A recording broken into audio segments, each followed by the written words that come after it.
Anyway, look, Mohsen is finally free. Detained Palestinian American student speaks after his court hearing. We'll show you the images right here. Mohsen Mahdawi, Palestinian American student on a green card. It has been officially freed. For those of you who don't know, Mohsen was one of the student activist leaders. He is very outspoken. He's a humanist. He's a humanitarian. That was his main focus on this issue. He has tried to make inroads with even Zionists on campus and Israelis on campus and Israeli advocacy groups on campus in an effort to try and find a reasonable middle ground.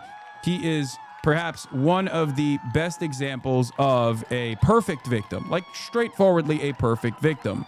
And he was in perhaps one of the most depraved immigrant enforcement actions, in spite of his approach to the subject matter, in spite of the fact that he is a perfect communicator of the Palestinian Emancipatory Clause from the cause, Palestinian Emancipatory Cause, from a perspective that like American shitty squishy liberals will also appreciate and understand. He was still unjustly apprehended, and his apprehension was absolutely insane. The way that they apprehended him was he knew that the government was most likely going to come after him, so he was in hiding in Vermont. Okay? And knowing full well that he was in hiding in Vermont, the government actually called him in to an immigration office. They called him into an immigration office to tell him that he could. They called him into an immigration office to tell him that this was the day of his citizenship test, like he was about to be naturalized as a U.S. citizen. Right before he went to this immigration facility, this immigration administrative facility, he gave an interview to Akilah Lacey where he basically said, either I am going to tomorrow become an American citizen, finally go through the naturalization process, become an American citizen, as they say they want to do, or I'm going to be detained by ICE. The scary thing that he suspected was going to happen did end up happening. 14 ICE plainclothes officers rolled up to his immigration hearing, his naturalization ceremony, what was supposed to be his naturalization ceremony, and detained him. They apprehended him, and they put him in prison. And in the process, there wasn't a lot of fuss about this, with some very important and notable exceptions. I will admit, Bernie Sanders, I think, really disappointed me in this. But you know who didn't disappoint me? Ed Markey. You know who didn't disappoint me? The other Vermont senator. What's his name? Pete Wench? What was the other? No. Yeah, it's Peter. Oh, Peter Welsh, sorry. Just like Peter Welsh, United States Senator from Vermont, he went and he talked to Mohsen directly, and he offered him a microphone. He offered he basically showed his plight to the rest of the world. He showed his plight to America. Okay? This was his interview. This was his last interview, by the way, speaking to CBS's what is her name? Lilia Luciano, one day before his scheduled citizenship interview in Vermont, where the Columbia student Palestinian activist was detained by immigration agents, where he told CBS, the work and activism that we have done was centered in the energy of love. We did it because of our love for humanity, our love for justice, our love for human rights. I want people to know my compassion extended beyond the Palestinian people. My compassion is also for the Jewish people and the Israelis as well. And in spite of all of that, they still arrested him. They still detained him. They still tried to accelerate the process of revoking his green card. And for what? A First Amendment violation. An incredibly scary precedent is on the verge of being set by this administration. They are trying to tackle this issue from the perspective. They're trying to tackle this issue from the perspective of immigration enforcement, where they want to say non-citizens do not have the same constitutional protections that citizens have. Can we watch the e-debate now, please? I need to go to sleep shortly. It hasn't started yet. What the do you want me to do? Do you want me to go forward in time God damn, some of you guys are so horny for drama. Jesus Christ, dude. Let me talk about real issues that matter, okay? As I was saying, right now as it stands, contrary to the popular opinion of dumb reactionaries in the United States of America, as long as you are on U.S. soil, documented, undocumented, citizen, non-citizen alike, you are protected by the Constitution. The Constitution offers you protections against government overreach. That's what the Constitution is there to do. Okay?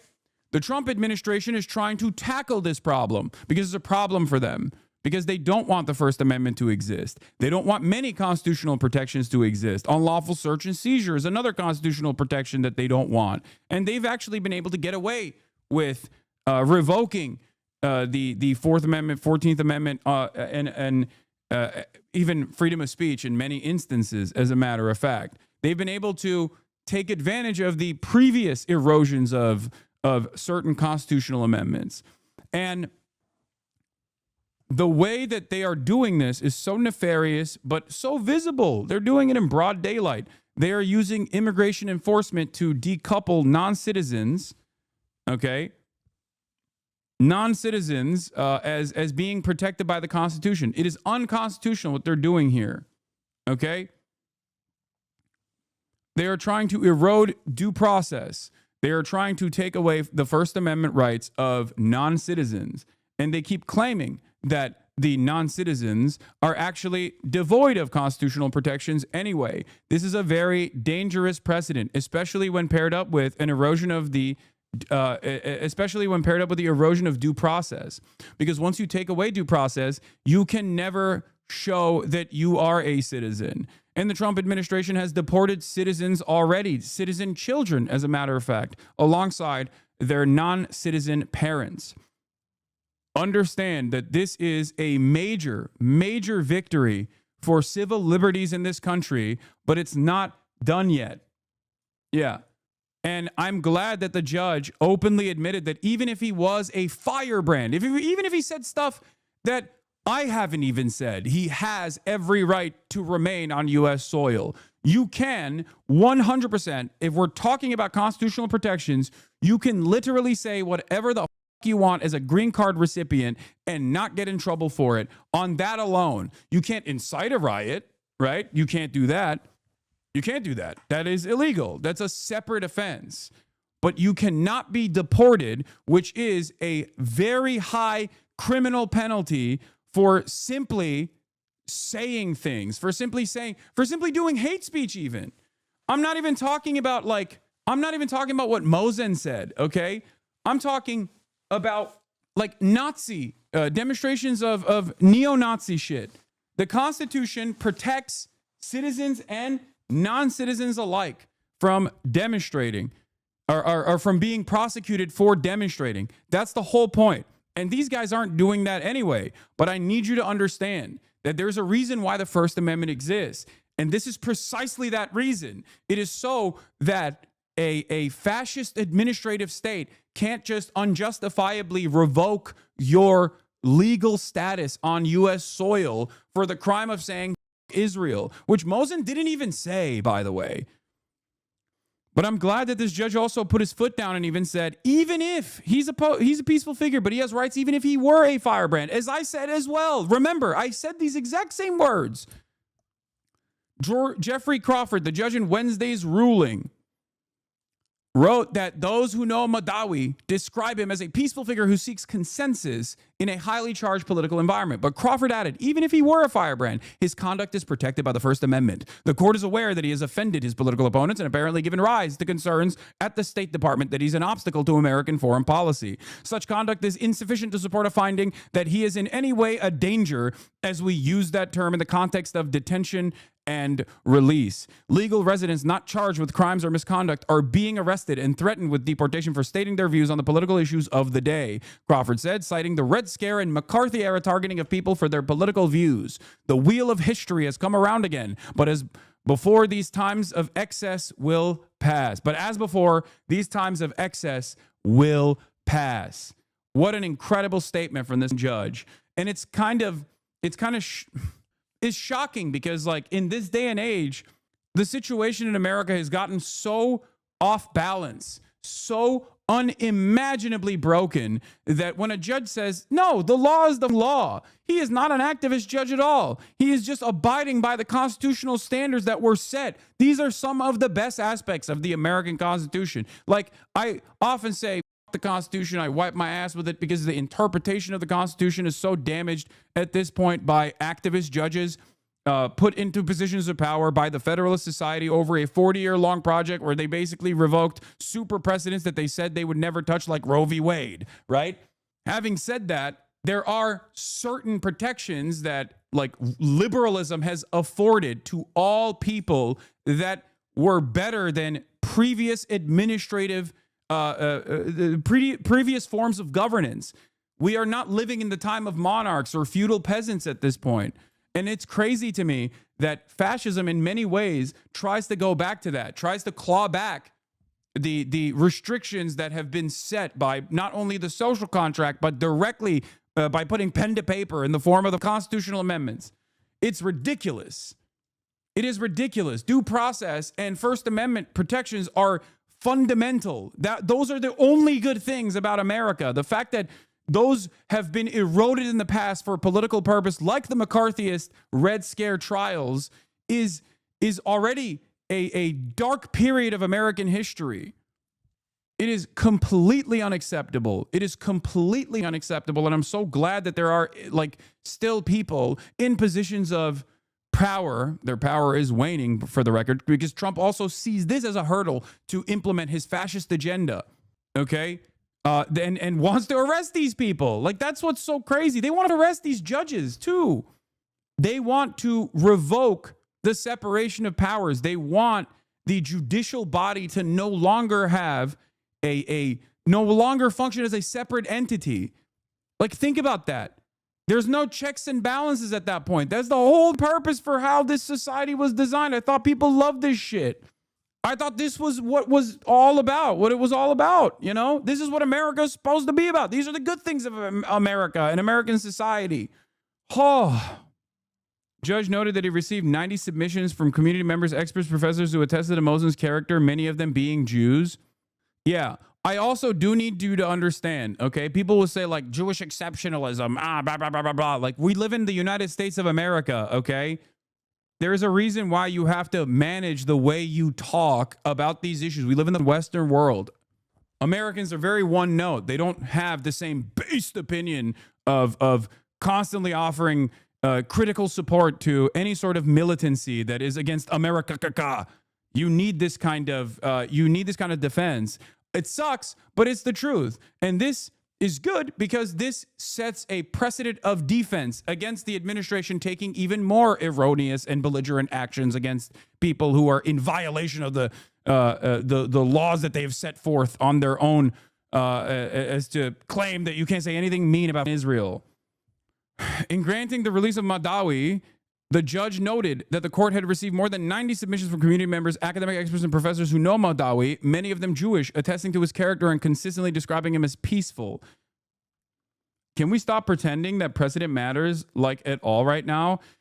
Oh my God. Oh my God. Listen to me. Listen to my words. This doesn't mean that it's over. This doesn't mean that this battle is done. But just stop complaining when things move slowly in the positive direction, even by an inch. This is objectively a good thing.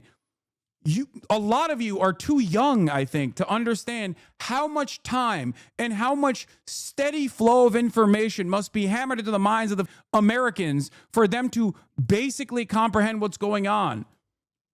Trump has shown he doesn't care, though. I know he doesn't care, but it does not matter. This action against Mohsen Mahdawi and this action against Mahmoud Khalil and Rumeysa Öztürk and many others was already his lack of care being demonstrated. So don't look a gift horse in the goddamn mouth, okay?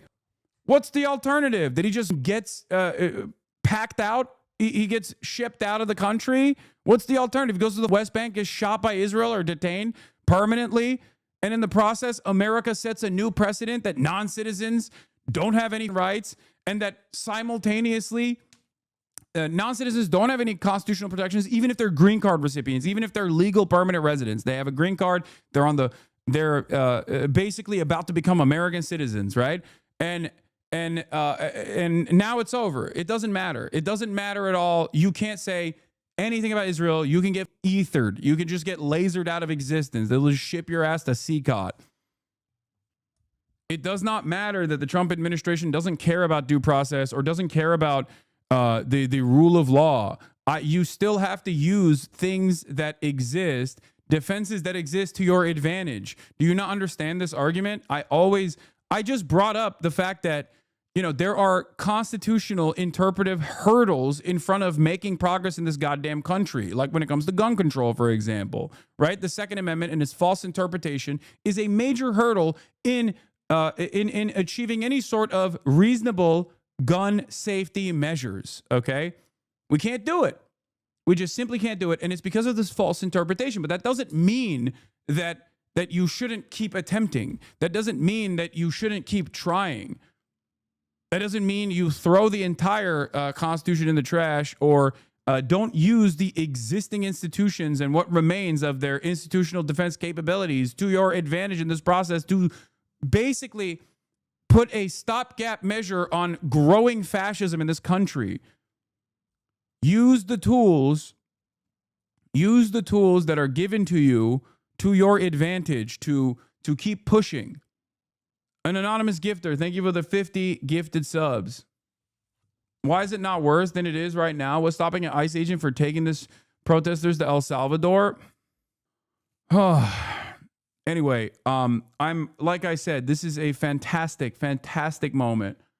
This is incredible victory, and it's just the beginning. Like I said, with Chris Van Hollen going down to CCOT to see Kilmar Abrego Garcia in person and get proof of life and have him actually shipped out of CCOT to a different detention facility. That was a major, major victory. That was a good start. That was a major battle won. It's not the war. This is not a victory. This is a bare minimum. No, it is a victorious battle. It is not the end of the war, okay? The war is still ongoing. The war against fascism is still happening. But this is a battle, a very important battle. And there's still plenty more to fight. A lot of you think that the struggle against fascism is supposed to happen overnight with a momentous, spontaneous, revolutionary victory that happens overnight. And all you have to do is post a little bit on Twitter and then boom. It's not a sprint. It's a marathon. Okay. It takes years and years and years of constantly trying to convince people. And you should remember that. That's why I always tell you, being a leftist is all about taking L's over and over and over again and trying to find the marginal victories that you see as you move society in the right direction day in and day out. Maybe you convinced one person yesterday and that person convinced another tomorrow. That is how this grows. That is how this movement grows. And it's just like that. This little victory in this battle is important because the media now covers it. And then now more people are aware of the depravity of this administration. Okay? So stop. Stop with a defeatist attitude to have in this very moment. Wait. And the Mohawk people who used to live here and who we are standing on their remainings. I say aho mitakuya uyesen, all of my relations. Second part, I want to thank all of you here. I want to thank everyone who held the sign, who raised their voice, who wrote a post, who contacted their representatives, who sang a song, who made a prayer. Thank you. And by the way, there's a big scoop coming from the Bulwark where Hakeem Jeffries, is actually telling Democrats he doesn't want more trips to El Salvador. Okay? That's another hurdle. That is a self-imposed hurdle from the supposed counterbalance, the supposed countermeasure against growing fascism in this country. This is one of the leaders of the Democratic Party using his leadership role to basically undermine radical change, popular change. And I need you to understand, he is also absolutely standing in the way of progress. Okay? And he will be yelled at and he will pull it back, or his office will dispute it or something like that. But if there are hurdles amongst your own ranks in terms of doing the right thing, if Hakeem Jeffries is an enemy to progress, then you just need to communicate that to people and say, this person is horrible. He's not doing his job. Same with Chuck Schumer, another leader in the Democratic Party. What is Chuck Schumer worried about? What is Chuck Schumer focusing on? Silly ass nonsense in this time where one of his constituents was basically grabbed by plainclothes officers and unjustifiably shipped off to a Louisiana detention facility to be deported for the crime of being a student leader, a student protest leader, being the face of a student protest movement in Colombia, being on the right side of history against the apartheid state of Israel, doing a genocide. And Chuck Schumer is too busy going on his book tour talking about how the left has a real anti-Semitism problem and lightly agreeing with Donald Trump on how to deal with these bad boys, okay? These bad guys who are saying mean things about the state of Israel, who he seemingly cares a lot about, okay? Instead of but also criticizing Trump with a stern letter that he wrote alongside Cory Booker and many of these other charlatans to say, well, you just didn't go about it the right way. You didn't go about it the right way. We are totally on board with you actually doing this deportation agenda against criticizers of Israel, but you just have to do it the right way. What do you mean do it the right way? There is no right way to deport someone for saying mean things about Israel. What the are you talking about? There's no way. This is the United States of America. It's one of the most important aspects of American civilization is that you can say this kind of stuff and not be penalized by the government. That's the whole purpose of the First Amendment. This is what it was set up for, okay? This is literally what it was designed for. That's the whole purpose of the First Amendment. Free speech, freedom of assembly, freedom of expression. This is the reason, to be able to speak out and organize and express your thoughts against growing fascism. That's like the whole point. Maybe not fascism at the time, but like, you know, against monarchy, unjustifiable constructs, against tyranny. That was the whole purpose, right? The American Revolution. What the was this whole thing about? Just killing Native Americans and having slaves? Is that what the whole thing was? I mean, that was certainly an important aspect of it, but like this was the good stuff. What are we doing? But the reason why I bring up this dumbass is because his approval rating is the lowest in Congress right now. His approval rating is the lowest in the Republican leadership, in the Democratic leadership. His approval rating is worse than Donald Trump. Like, he is in the shitter, and there's a reason for it, because while all of this stuff is happening, let's take a look at what this guy is focusing on, okay? I'm still here. Brief F. Ay, so goddamn annoying. Why? Why does it always happen like this? Ay. I'm here. I'm back. Every goddamn day, dude. There's gonna be a point, and every day there's gonna be a point where every single day there's gonna be a moment where I just get like that brief F, and I don't know why it happens. And it's not my CPU. It's not my CPU. Okay, it's not my CPU, and it's not even I don't even know if it's my ISP or not. It's Chuck Schumer. That's what happened. Chuck Schumer clapped me.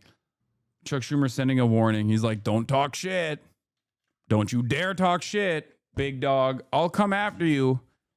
He said, Hassan, you think you can stream? You think you can stream, Hassan? Hell no. That's what he said. Were you silent or were you silenced? Yeah. Hey, dude, I don't want to backseat, but have you considered it might be because you're a stupid idiot baby? I didn't consider that. I did not consider that, chatter. Thank you for bringing that to my attention. It's probably because I'm a stupid idiot baby. Dumbass. You're so stupid. Yeah.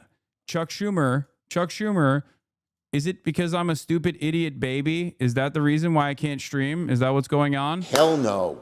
Yeah, well, guess what? Chuck thinks, no. Yeah. Americans love to believe the mythology of the revolution and to think of themselves in that mythology. But the fact of the matter is Americans are too lazy or caught up in their own lives to really do anything unless it directly affects them. It's fine. Our purpose, our job here, my job especially, is to have a bullhorn, to yell at people, to help them understand that this is going to impact them. That is what I do every single day, and I will continue to do so. Okay? That is what I do. That is my job, and that should be your job as well. My job is to urge you to also do this exact same thing to people in your immediate vicinity. There are 30,000 plus people in here. We can make an impact. We are making an impact. We are changing people's minds every single day. Remember that. Be kind to people, be ruthless to systems, and keep talking to others and engage in the act of protest. Get other people involved. Get your family members involved. You just have to keep working. That is the reason why I think it's important to recognize when there is a victory, albeit is it Pyrrhic or Pyrrhic? I know people yell at me when I say it wrong. Like, even if there's a small victory, you cannot discard this. You cannot say that this is unimportant. This is stupid. This is important.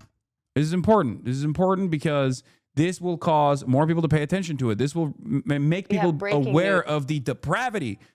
And it is your opportunity in this very moment to tie this back to individual liberties that Americans do care about. Maybe they don't give a shit about Israel. Maybe they're a little worried. Mohsen Mahdawi, that sounds like a brown guy. It sounds kind of scary to me. But you got to make people understand that this is an attack against the First Amendment, because every American does care about that. A Columbia student detained by ICE is now free after a federal judge ordered his immediate release. It's not a Pyrrhic victory anyway. It's not a useless victory, but it is a costly one. For U.S. citizenship, the judge says his 2 weeks in detention demonstrate great harm to a person who has been charged with no crime. Now, Mahdawi says he has faith in the justice system, saying injustice anywhere is a threat to justice everywhere. If we have faith in our beliefs, unshakable beliefs, which is the belief that justice is inevitable, we will not fear anyone, because our fight is a fight for democracy, is a fight for humanity. Amen. To President Trump and his cabinet, yes, I am not afraid of you. Hell yeah. Let's bring in ABC News immigration reporter Armando Garcia for more. Armando, what more can you tell us about this decision and the significance here? Well, it's definitely very significant, because we got to remember Mohsen Mahdawi is just one of several students right now that are in immigration detention centers across the country being targeted by the Trump administration for their role in the pro-Palestinian protests on campuses. In his ruling, the judge said that Mohsen should be allowed to continue his studies. As we've reported, he is expected to graduate next year, in just a few weeks next month. But also, this is just really, really stunning, because a lot of people are going to be looking at this case. As I mentioned, there's a lot of students that have been targeted by the Trump administration for similar reasons, but they're still in detention. Yeah, I'll work to get Mahdawi on. I'm sure there's plenty of people that are in the chat right now that know him personally. I would love to have him on. Mohsen, I know you're probably pretty busy right now, but I would love to have you on the broadcast. Is he actually free? Because courts also said Kilmar should be free, but isn't? No, he's literally walking free currently, so he is free.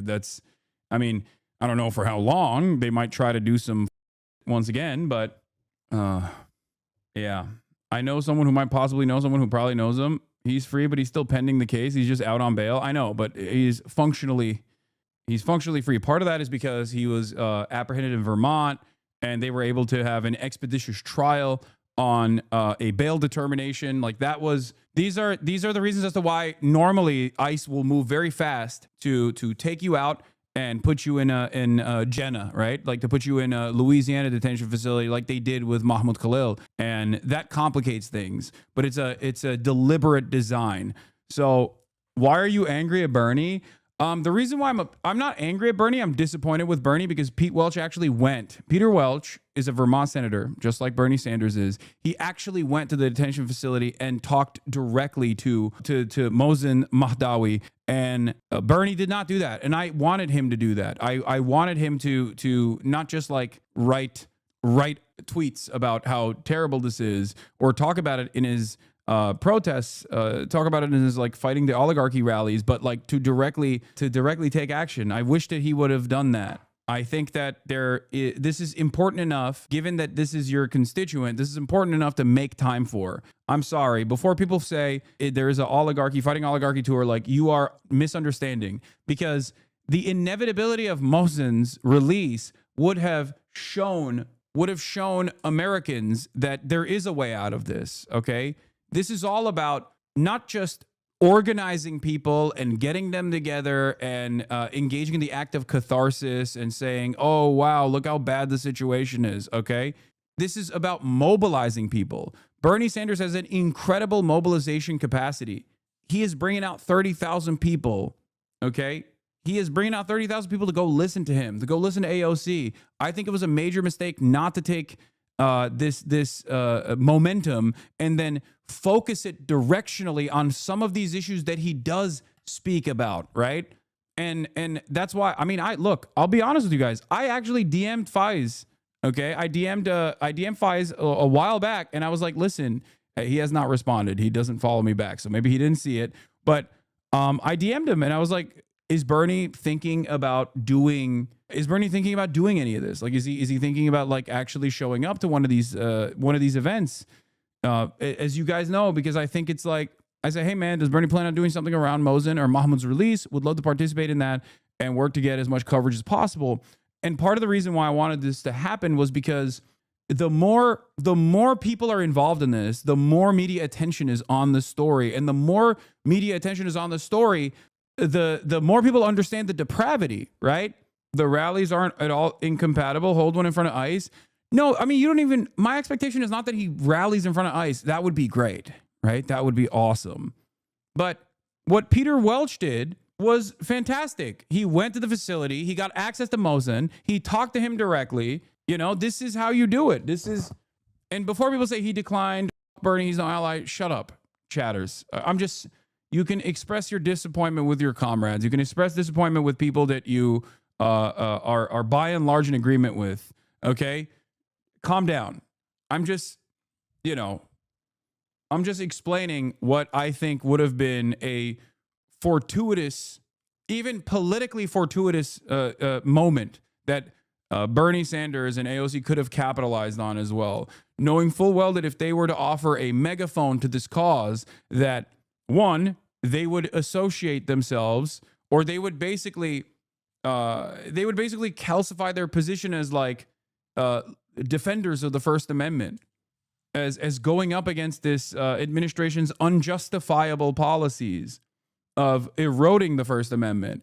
And they would have been able to do additional conferences on top of this to say, like, look, see, we are showing, like, they would have been able to instill confidence in their mobilization.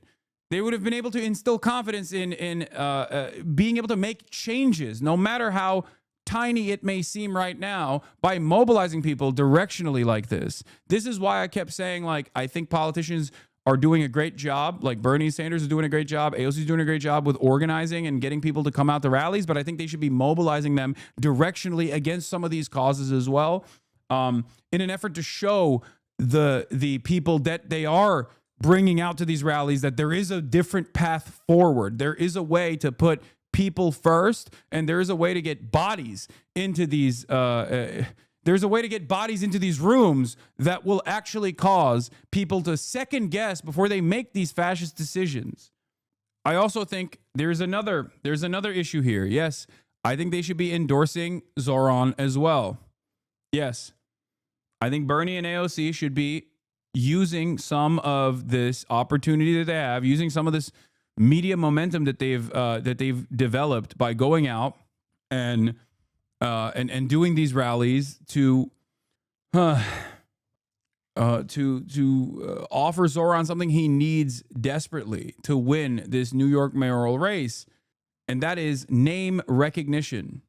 Zoran's biggest hurdle right now is name recognition. He's locked down the irony poisoned Zoomers and all the leftists and the DSA types and everybody else. They love him. I love him. He's great. He needs to get the aunties and the uncles. He needs to get the black and Latino and and all of the other like unks and aunties to be on board. And I think the only thing that needs to happen for that to happen is to get in front of them. That's it. And they would get in front. Zohran's name would get in front of them, I think, if AOC and Bernie actually endorsed him. And I suspect that they will. They probably are not doing it yet because they're going to do like a maximum impact endorsement, I suspect. I hope. Because if they don't, oh my God, I would be so... that would be so disappointing. Like, that would be incredibly disappointing. Yeah. If they go with Brad Lander, who is the safe choice, he's not like a horrible person either. But if they go with Brad Lander, that will be really sad because Brad doesn't have the juice. Zohran does. Zohran is the #1 pick right now. And people will say cowardly. Oh, it's ranked choice voting. So who cares? Like, as long as you're going after a progressive slant. Yeah. It's cowardly because Zohran needs name recognition and doesn't have it. If he got that name recognition, if he got that name recognition, he would absolutely explode in popularity. He would become a genuine oppositional figure to unseat, like to ruin the chances of Andrew Cuomo. That is the major hurdle here. This is precisely why it has to be deliberate. An endorsement has to be deliberate. And it has to directly say Zohran so that people look him up. Mr. Khalil has just been ordered removable under 1 count under the administration's charges against him. So this is something definitely that they're going to be using to see if they could find relief for their clients as well. So as you say, he's not the only student who's been detained over pro-Palestinian activism. You're kind of touching on this, but can you tell a little bit more about how the... Some chatters are defending Bernie by saying it's called being strategic, but they don't understand there was nothing strategic about it. No, there was, if anything, it would have been brilliant for Bernie to use all of the momentum he has. Bernie Sanders is old, yes, but he has a lot of momentum. He has a lot of motion, okay? This is a gimme. This is not only going to elevate his status as someone who is a real fighter against the administration, this is going to be a mutually beneficial. It would have been a mutually beneficial movement because this way, not only does he look like he played a role in this release, okay, is easy W, but also on top of that, he gets to instill confidence in his audience. He gets to instill confidence in his followers that their voices matter. That is what we have to do right now because a lot of people, especially in the aftermath of what took place in 2020, where they went out and they protested Black Lives Matter, throw up the black fist, commodification of radical movements and a neutering of radical movements. 8 can't wait. Democrats actually, after COVID, go out and win the election. People did everything. People did everything that they were supposed to do. If you're an elderly Gen Z or a young millennial, you took it to the streets and you protested. You fucked shit up. You yelled from the rooftops. Then you went out and you voted. You voted for Biden. You voted for Brandon, who was supposed to be the oppositional figure that was better than Donald Trump. And you saw nothing in return for that. You saw nothing in return for that. Okay? That, I think, played a major role in ruining the confidence of an entire generation where they saw nothing from doing all of the right things. Because when in popular culture, in the books that you read, what do you hear? You hear that you take it to the streets and you protest, you engage in civil disobedience, then you go out and you vote and you do your civic duty. And then change is supposed to happen. But no change comes in the aftermath of that. What does that do? What does that do to the collective consciousness of an entire generation? It causes despair. It causes nihilism. A lot of people don't understand that. A lot of people are completely oblivious to it, where they think like, oh, well, they discount it. They think, oh, well, whatever. That's just politics, baby. That is how it is. That is not how it's supposed to be. We must also combat apathy. And a great way to do that is by not only mobilizing people, not only organizing people to go to the rallies, right? But to mobilize them directionally against the causes you care about. And if it wasn't about Israel, Palestine, let's say, and about something else that Bernie talks about, because he talks about this as well. He doesn't think this is a justifiable position. Okay, before people go crazy and be like, "Yo, Bernie's just like ultra Zionist, and he loves Itamar Ben-Gvir. That's why he's not saying anything." Like, no, that's not the case either. I mean, he said abhorrent things for sure. 17 months into a genocide, saying Israel's right to defend itself. That is abhorrent. Like, that is ridiculous. And he's been outflanked by people who are succeeding him, like AOC and many others. He's not shy about endorsing people who have more radical positions than him on this issue. Okay? Having said that, he has been an active defender of the First Amendment and has defended the First Amendment against BDS, against AIPAC in the past when no other congressperson ever talked about it. This is precisely the reason why I tried to broach the subject matter from the point of view of First Amendment protections when talking about Mahmoud Khalil when I was face to face with Bernie before his Nevada rally. We didn't have enough time to get into it, but that is what I think. That is what I think Bernie should be doing, because I know he cares about this. I know this is an issue that he does care about. It's not secondary for him. It's not inconsequential for him. And not only that, but that's why I'm disappointed about him not showing up for Mohsen specifically, because he was his constituent. What do you mean free speech against BDS? Bernie Sanders and Dianne Feinstein are the two figures in the Senate, the only two lone senators that have criticized anti-BDS legislation that passed in, like, at that point, it was like 20 states or something. This was a decade ago.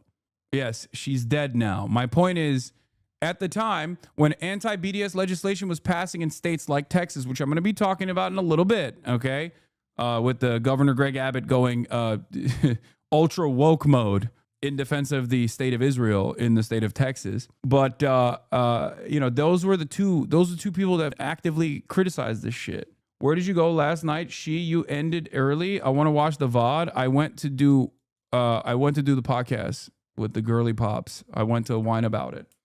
It's not live, but it will be out. Yeah. Here, this is it. Look. Sanders, Feinstein urged Senate to reject anti-BDS bill, threat to free speech.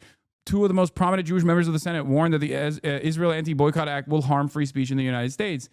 This is from December 19, 2018. I wish he would mobilize people, even if he doesn't care about the issue, but I do know he cares about it, right? I know he cares about this. But even if he didn't care about the issue from the perspective of like defending people's free speech or whatever, this is an opportunity to galvanize and embolden your audience. This is an opportunity to combat the apathy that they feel. It is a way to show with your work that you putting bodies in front of this issue, you mobilizing people in front of issues directionally, engaging in direct action and participating in civil disobedience works. That's my point. I hope people can understand what I'm saying here. The Vermont congressional delegation, 2 senators and 1 rep, have a joint statement applauding the decision to free Mohsen Mahdawi. Senator Bernie Sanders, Peter Welch, and Representative Becca Balint today released the following statement after Judge Jeffrey Crawford ordered the release of Mohsen Mahdawi, who was illegally detained by the Trump administration. We are relieved that Mohsen Mahdawi was released on bail from ICE detention in Vermont and that the constitutional right to due process prevailed. Mohsen Mahdawi is here in the United States legally and acted legally. He should never experience this grave injustice, said Sanders, Welch, and Balint. The Trump administration's actions in this case and in so many other cases of wrongfully detained, deported, and disappeared people are shameful and immoral. This is an important first step.